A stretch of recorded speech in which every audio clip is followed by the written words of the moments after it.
So the new and final season of Superman and Lois just started, and this marks the end of the Arrowverse. And I know Superman and Lois is its own universe, shut the fuck up, I don't care, the actors are still the same, whatever. So before the DCU starts with Creature Commanders, I just wanted everyone to appreciate the Arrowverse or the CW-verse, because it's very likely we'll never see these actors reprise these roles again. If they do, I'll be very surprised, because James Gunn seems like the type to just stay away from all the multiverse bullshit that's happening right now. I like playing complicated characters. Anyway, before I start talking about how good it was and glazing it and crying, etc., let's just address how this universe started in the first place. So before Arrow, there were a couple superhero shows on TV, but there was one in particular that really paved the way for Arrow, and that was Smallville.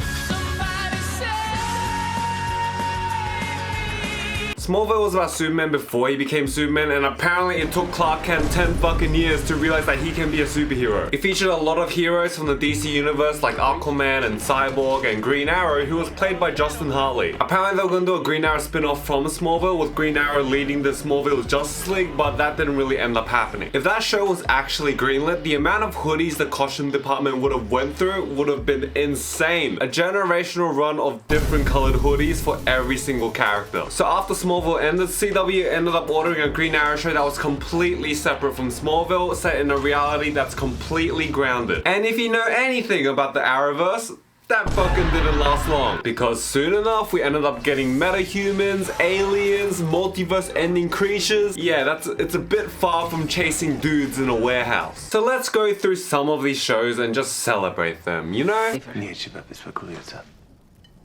Dude, you speak Russian? I didn't realize you took Russian at college, Oliver. I didn't realize you wanted to sleep with my mother, Walter.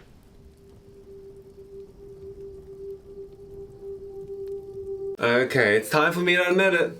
I was a big Arrow fan. Even when The Flash was cool as shit and that's what everyone was talking about, I still remember being keen to come home from a long day of school, grab a bowl of ice cream and tune into the latest Arrow episode. Illegally, of course. In Australia, there was like no way of seeing any of these fucking shows within 6 months of their release. I remember seeing ads for Arrow Season 1 and telling my brother I'm pretty sure this is meant to be Green Arrow, which was mind-blowing. Until this day, it's still kind of hard to make that distinct association between comic book Green Arrow and Stephen Amell's Green Arrow. And that's the #1 complaint you just hear regurgitated by everyone on the internet. Actually, Arrow was so bad because it was basically a Batman ripoff. Well, even if the creators originally did want to make a Batman show but got rejected, so they created a Green Arrow show, who cares? The Green Arrow character was originally made to ride the success of Batman. It's not that much of a surprise that they will do the same thing for the Dark Knight trilogy. Also, the guy was stuck on an island for 5 years killing people and shit. It doesn't really make sense to me that he would just come back to society all jolly and witty. I remember people giving Stephen Amell shit for acting stiff in season 1, but if a guy was stuck on an island for 5 years and came back to regular society,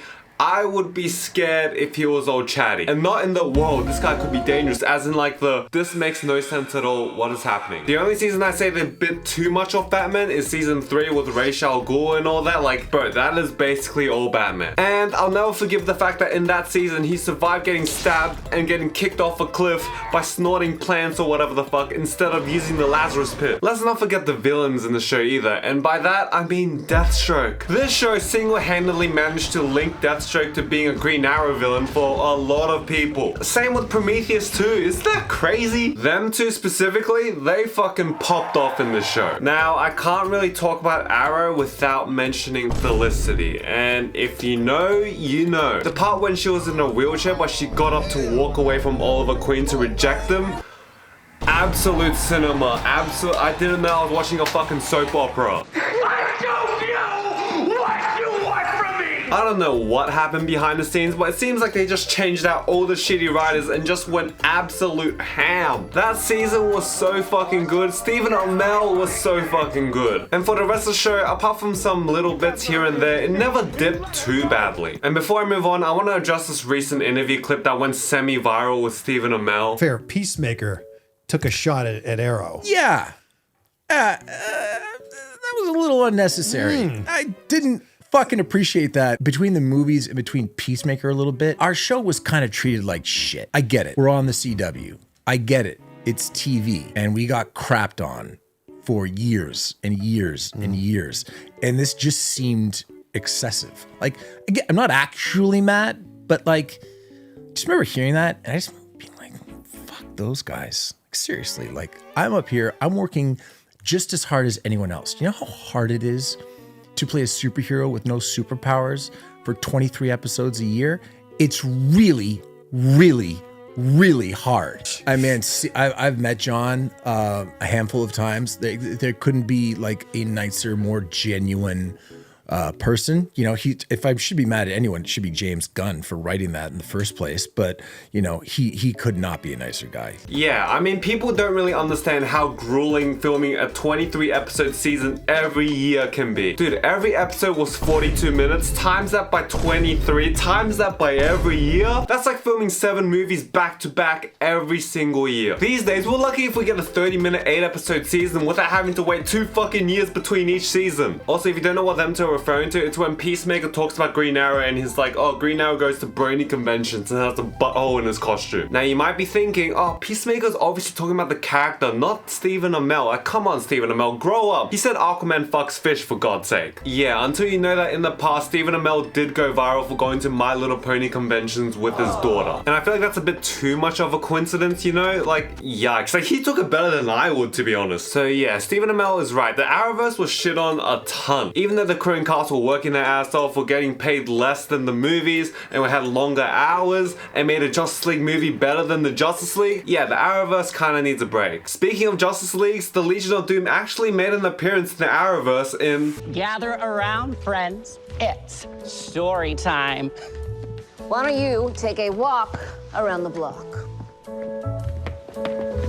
Actually, Officer Lance, it is a cul-de-sac. Now, admittedly, Legends of Tomorrow isn't exactly a show that comes to the forefront of mind when talking about the Arrowverse. It was basically a collection of all the good side characters from Arrow and Flash, and they just fucking stuffed them into another show. I think the most interesting part of the show is how much it changed from season 1 to the later seasons. Season 1 was very strictly a, hey, we need to stop Vandal Savage, an immortal DC villain, from taking over the world, and we're gonna do that through time travel. And in later seasons, it just turned into a show where you just be thinking, what the fuck were these writers smoking when they made the show? Admittedly, while the show was fun, I didn't end up actually sticking for the entire run. It just got a bit too disconnected and a bit, what the hell am I even watching right now? Like, I want some semblance of superhero stuff, you know? Like, the hijinks are fun, but let's just chill. I think it really peaked in season 2 where they had to fight the Legion of Doom. Rather than the whole ensemble of DC villains that the Legion of Doom usually is, this one was Reverse Flash, Malcolm Merlyn, Damien Dark, and Captain Cold. Yeah, not the flashiest lineup, but still, what a great team to face the Legends. Also, after Flash season 1, I feel like Reverse Flash kind of peaked on Legends of Tomorrow. Like, he was an absolute ghoul in this show. And this is kind of random, but I never really liked the team name Legends. Like, they were the Justice Society. Can we just call them that? I know they actually have the Justice Society in the show, but they've made weirder things work. Make it a legacy title or something, I don't know. Calling themselves Legends. They're fucking glazing themselves over here. It was also cool to see Matt Ryan's Constantine back from his own show in Arrow season 4, and they continued to name him Constantine instead of Constantine. Consider us even, John Constantine.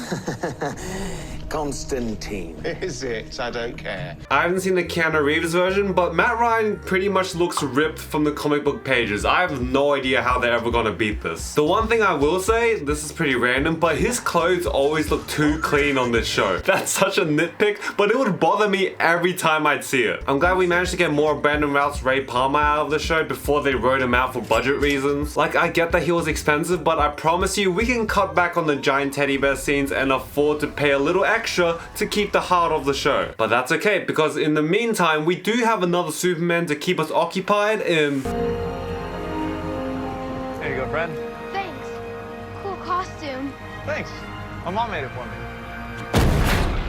But my most vivid memory of all. Okay, like I said before, this show isn't actually part of the CW Arrowverse. It's like a parallel Earth or something. But come on, they even brought in Diggle from Arrow. Like, what? Tyler Hoechlin Superman was first brought into Supergirl, and oh boy, I remember that costume reveal photo like it was yesterday. What the fuck did they do to my man's eyes, bro? Then we ended up getting some set photos of the costume with Tyler Hoechlin on set, and everyone was like, okay, yeah, that looks pretty fucking good. So then they ended up spinning off Superman and Lois into its own show where there parents. That was a genius move, what can I say? We've gotten Superman shows in the past, and this was such an easy way to just make the show different. It's also just much better in general. It's kind of different from the other Arrowverse shows as well. I can't say anything about the newer season because I haven't seen it yet, but it's a good fucking show. No, it's not perfect, they stumbled in a few places, but with the TV budget, they're doing a good fucking job at doing a Superman show. I think everyone's seen that clip of Clark Kent absolutely mugging the shit out of the guy in the diner who hit Clark's son. Just a perfect example of Tyler Hoechlin being a great Superman and Clark Kent. I think the only thing I will say though is that he does look a bit young in the role. He's 37 in real life, and in the Hollywood age, that's like 30. They say in the show it's because of his Kryptonian slow aging, and yes, that makes sense actually, but in my head, I just can't process the fact that he's meant to be middle-aged and the father of 2 high schoolers. Betsy Tulloch, I think that's how you pronounce her name, she's really fucking good as Lois Lane in the show. There's this one particular storyline that deals with her health, and oh my god, she's a great actress. The show's also had a pretty decent run of Superman villains. I think that Bizarro is pretty much the best ever, which isn't saying much. There's only Supergirl and Smallville to compare to. I think there's a show way back that also did Bizarro, but come on. I mean, we'll probably get Bizarro in the James Gunn Superman movie because, let's face it, there's a guy dressed all in black.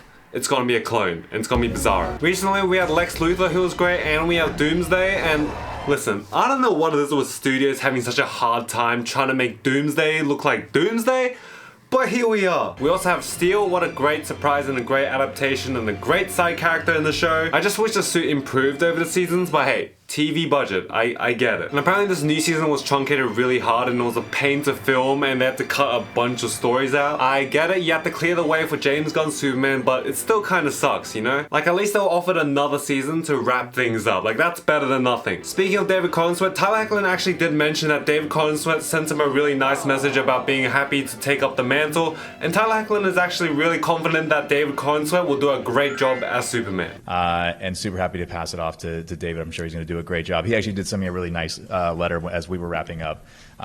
So that was really lovely of him to do.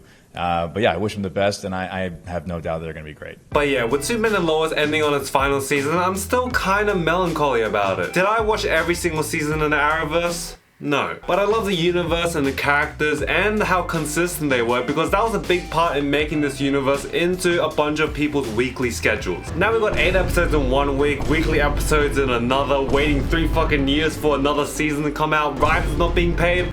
TV's a mess right now. Obviously, I didn't cover every Arrowverse show, The Flash, but I'll do a part 2 for this video if everyone wants, covering Flash and a bunch of other shows, and the crossovers, because that alone, that shit got me thirsty. Those crossovers were so good, and I'd be keen to talk about them, so. And don't even get me started on how The Flash ended up by its later seasons, okay? Oh my god, I don't even want to think about it. That's all I have for this week. Make sure to follow me on Instagram, AnDayLee, Letterboxd, AnDayLee, and my second channel, The AnDay Life, for random vlogs and videos, and I'll see you next week. Bye.